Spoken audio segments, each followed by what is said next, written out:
Council হৈছে এই তিনিখন চৰকাৰ হৈছে ভাৰতবৰ্ষৰ গৰীব জনসাধাৰণৰ বাবে আটাইতকৈ ভয়ংকৰ আৰু আটাইতকৈ বিপদগ্ৰস্ত চৰকাৰ।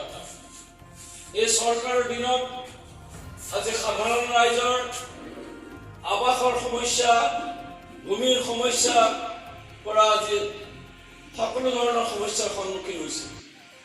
এই চৰকাৰে একমাত্ৰ ধনিক শ্ৰেণী যি আম্বানী আদানীক আজি তেওঁলোকে পৃষ্ঠপোষকতা কৰিছে আৰু আম্বানী আদানীক সন্তুষ্ট কৰিবলৈ গৈ আম্বানী আদানীৰ সম্পদ বঢ়াবলৈ গৈ আজি দেশৰ কোটি কোটি দুখীয়া দৰিদ্ৰ শ্ৰমজীৱী কৃষিজীৱী ৰাইজৰ সমস্যাৰ সন্মুখলৈ ঠেলি দিছে।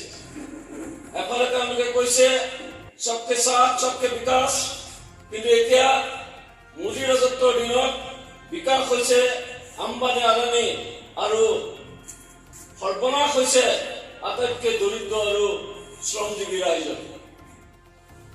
ইয়াৰ লগে লগে এই শ্ৰমজীৱী ৰাইজৰ ওপৰত, গৰীব ৰাইজৰ ওপৰত তেওঁলোকে যি আক্ৰমণ নমাইছে, এই আক্ৰমণত যাতে দেশৰ কোটি কোটি জনসাধাৰণ ঐক্যবদ্ধ হ'ব নোৱাৰে, দেশৰ কোটি কোটি জনসাধাৰণে যাতে তেওঁলোকৰ একতা ৰক্ষা কৰিব নোৱাৰে, তাৰ কাৰণে আমাৰ ওচৰলৈ লৈ আহিছে সাম্প্ৰদায়িক বাতাবৰণ, সাম্প্ৰদায়িক বিভাজন।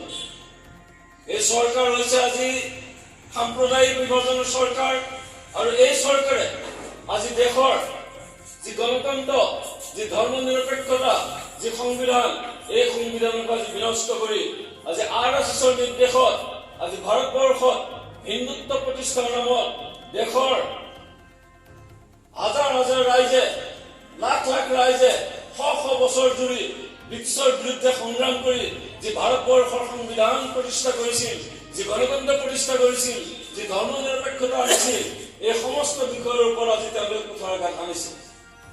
গতিকে আজি যদি দেশৰ গণতন্ত্ৰ যদি বিনষ্ট হয়, তেতিয়াহ'লে কাৰ্বি আংলঙতো আমি যি আমাৰ সাংবিধানিক অধিকাৰ 244 ক ধৰাৰ যি স্বায়ত্ত শাসনৰ আন্দোলন, এই আন্দোলনতো কিন্তু তেওঁলোকে মুখে মূৰ কৰিব।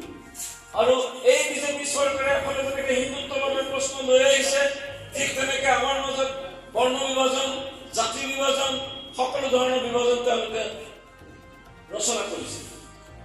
গতিকে এই মুহূৰ্তত আজি বুলডোজাৰ গণতন্ত্ৰ নহয়, আজি তেওঁলোকে চলাইছে আমাৰ ওপৰত বুলডোজাৰ।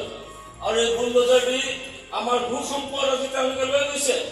তেওঁলোকে আজি লেণ্ড বেংক গঠন কৰিছে। এই লেণ্ড বেংক গঠন কৰি সমগ্ৰ দেশত তথা অসমতো